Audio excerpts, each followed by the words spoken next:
आज जो हमने चीज पढ़नी है उसका नाम है problem on torque on a current carrying coil in a magnetic field. यानी कि जो टॉपिक हमने torque on a current carrying coil in a magnetic field पढ़ा था, आज उससे रिलेटेड हम एक प्रॉब्लम करेंगे।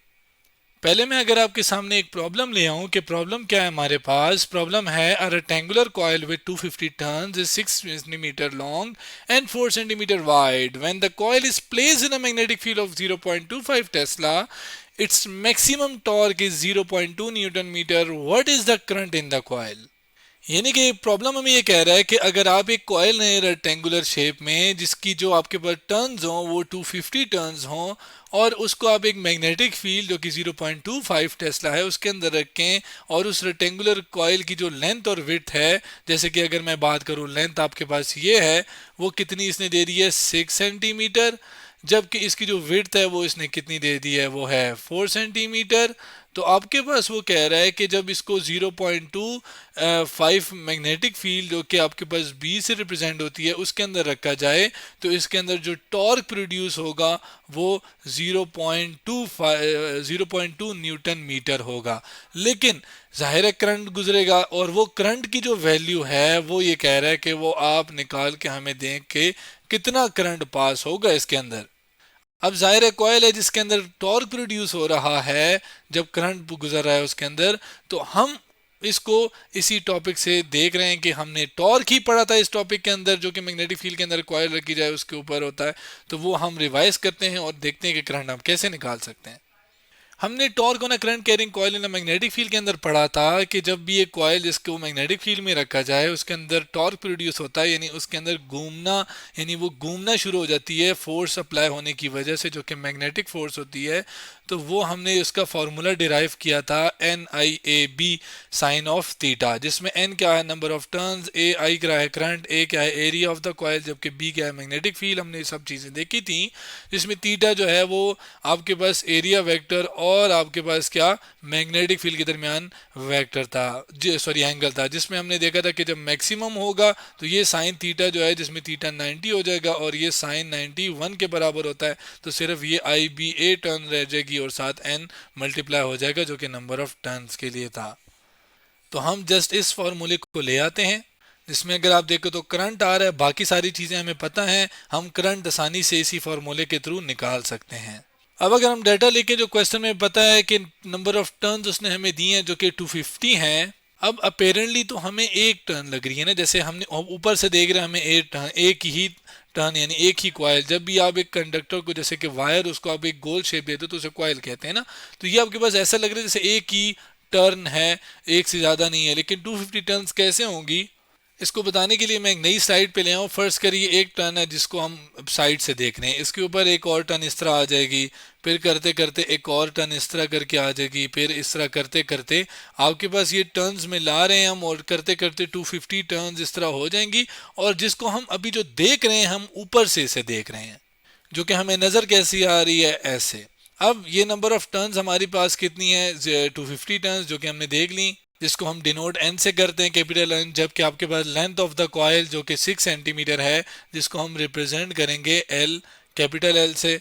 जबकि विड्थ उसने हमें दी है कितनी 4 सेंटीमीटर, उसको भी यहाँ पे ले आते हैं, आपके पास क्या है 4 सेंटीमीटर, और उसको हम रिप्रेजेंट करेंगे कैपिटल डब्ल्यू से। जिसमें अगर आप देखें तो ये आपके पास क्या है लेंथ है, जबकि ये आपके पास क्या है विड्थ है किसकी कॉइल की। आगे चलते हैं, उसने हमें मैग्नेटिक फील्ड दी है 0.25 जिसको हम बी से रिप्रेजेंट करते हैं, और उसकी वैल्यू 0.25 टेस्ला है हमारे पास जो कि हम यहाँ पे पुट करेंगे। जबकि आगे जो मैक्सिमम टॉर्क आ रहा है वो 0.2 न्यूटन मीटर आ रहा है, तो वो भी हम यहाँ पे लिख लेते हैं, जिसको टॉ से रिप्रेजेंट करते हैं जो कि मैक्सिमम टॉर्क 0.2 न्यूटन मीटर है। लास्ट में बात करते हैं तो करंट के ऊपर बात करते हैं जो कि हमसे उन्होंने मांगा है, जिसको हम आई से रिप्रेजेंट करते हैं, और वो क्या है ये नहीं पता और इसको निकालना है हमने। अगर आप देखें तो हमें टॉर्क पता है, मैक्सिमम नंबर ऑफ टर्न्स पता है, हमें ए पता है, मैग्नेटिक फील्ड बी पता है, एरिया कैसे पता है, हम लेंथ और वेट को मल्टीप्लाई करके निकाल सकते हैं ना आसानी से। तो यानी हमें सारी चीज़ें पता है, करंट नहीं पता, हम सारी पुट करके करंट की वैल्यू निकाल लेंगे आसानी से। अब पहले जो एरिया है अगर मैं उसको कैलकुलेट करूं, एक नई स्लाइड पे मैं चीज़ें ले आया हूं, तो हमारे पास वो होती है एरिया रेक्टेंगुलर, क्या होता है area of rectangular, length into width, जिसको मैं यहाँ पे लेबल भी कर लेता हूँ कि ये मैं क्या निकालने जा रहा हूँ, एरिया ऑफ रेक्टेंगुलर कॉइल। जिसमें लेंथ हमें पता है कि वो 6 सेंटीमीटर है, जिसको मैं यहाँ पे लिख लेता हूँ, जबकि मल्टीप्लाई बाय आपके पास विड्थ कितनी है, वो है 4 सेंटीमीटर। अब इसको मल्टीप्लाई करने से पहले अगर मैं इसको मीटर में कन्वर्ट कर दूं तो ज़्यादा अच्छा है, कि क्योंकि एरिया की वैल्यू या आप कह लो लेंथ और विड्थ जो है वो ऐसा यूनिट में कन्वर्ट करते हैं जो कि मीटर है। तो उसके लिए मैं क्या करता हूँ, इस मीटर इस लेंथ को भी क्या करता हूँ 100 से डिवाइड कर लेता हूँ, क्योंकि सेंटीमीटर से मीटर में जाने के लिए हम 100 से डिवाइड करते हैं।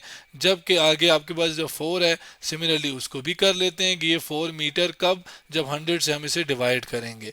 तो अब इसको सॉल्व करते हैं, जिसमें 6 4 जार आपके पास क्या होता है 24, तो ऊपर आ जाएगा 24, जबकि ये मल्टीप्लाई होकर 100 इंटू 100 क्या हो जाएंगे आपके पास टोटल 10,000 आ जाएगा, 10,000, क्योंकि ये दो जीरो और ये दो जीरो मैंने चारों जीरो लिख दिया। अब इसको डिवाइड कर इसको सॉल्व करते हैं, तो ये आपके पास 24 डिवाइडेड बाय 1, 1 2 3 4 जीरो, तो ये आंसर आ गया 0.0024, जिसको यहाँ पे लिख लेते हैं कि 0.0024 मीटर, और मीटर मल्टीप्लाई होके मीटर स्क्वायर। तो ये एरिया की वैल्यू आ गई। अब पुट करते हैं सारी वैल्यूज आपके पास। पहले मैं अगर करंट के लिए एक्सप्रेशन लिखूं, इसको इधर ही रहने दूं, बाकी चीज़ें जो कि मल्टीप्लाई हो रही हैं दूसरी साइड पे डिवाइड हो जाएंगी। तो मैं अगर इस साइड को पहले इस राइट साइड पे लिख लूं तो टॉ ऊपर है, क्योंकि दोनों बराबर है, मैं जिसको मर्जी साइड पे लिखूं जिसको मर्जी उस साइड पे लिखूं।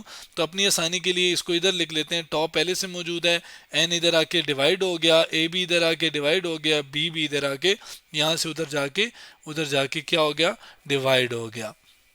जबकि यहाँ पे क्या लेफ्ट हैंड साइड पे क्या रह गया करंट। तो ये आपके पास टॉर्क की वैल्यू जो है वो हमें पता है, जिसको अगर ऊपर से देखें तो वो है 0.2 न्यूटन। तो ये आपके पास 0.2 न्यूटन मीटर है, सॉरी। जबकि आपके पास क्या है नंबर ऑफ टर्न्स क्या है 250 है, जो कि हमने देखी थी। जबकि उसके बाद अगर आप आगे चलें तो एरिया जो कि हमने अभी निकाला है 0.0024 है।